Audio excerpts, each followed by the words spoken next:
19 মে जिंदाबाद রক্তরাঙ্গা 19 মে जिंदाबाद মাতৃভাষা जिंदाबाद বাংলা ভাষা जिंदाबाद শহীদ স্মরণের আপন মরণে রক্ত ঋণ শোধ করো শহীদ স্মরণে আপন মরণে রক্ত ঋণ শোধ করো রক্তরাঙ্গা 19 মে जिंदाबाद রক্তরাঙ্গা 19 মে जिंदाबाद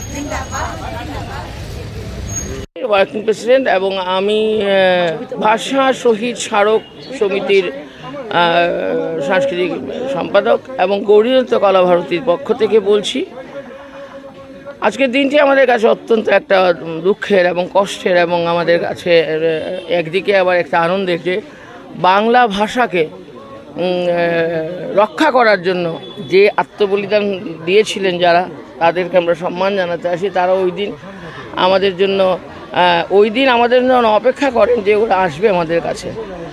আর আমাদের সারাটা বছরই আমরা বাংলা নিয়ে কথা বলতে পারছি, এই বরাক উপত্যকায় বাংলা নিয়ে কথা বলতে পারছি, বাংলা নিয়ে চর্চা করতে, বাংলা নিয়ে আমরা এগোতে পারছি। সেইটার একমাত্র সেই যে আত্মবলিদান দিয়েছিলেন 11 জন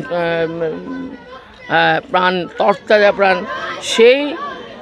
সেই তরতাজা প্রাণের বিনিময়ে আজকে আমরা আমাদের বরাক ভ্যালিতে আমরা বাংলা ভাষায় চর্চা করে এগিয়ে যেতে পারছি।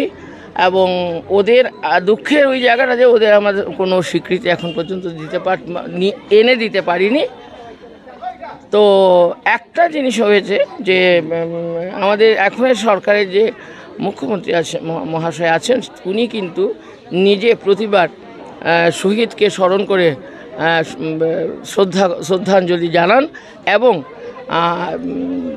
ক্যালেন্ডার আছে, যে বন্ধের যে ক্যালেন্ডার, ক্লোজিং ক্যালেন্ডার আছে, সেই ক্যালেন্ডারের মধ্যে একটা জিনিস আছে যে 19 মেটা কিন্তু অবজার্ভ করার জন্য ওই দিনটা কিন্তু আমাদের বন্ধ রেখেছেন। এর জন্য সরকারকে অশেষ ধন্যবাদ। এবং আগামী দিনে আমরা সরকারের কাছে যাব যে কোনোভাবে ওদের স্বীকৃতিটা আদায় করার জন্য ওনার কাছে যাব। আর আপামর জনসাধারণের কাছে ধন্যবাদ যে আপনারা সবাই এভাবে যে আমরা এসে দিতে পারি, এইভাবেই যেন আমরা ওনাদেরকে শহীদদের সম্মান জানিয়ে দিতে পারি প্রতিটা বছর। নমস্কার, ধন্যবাদ।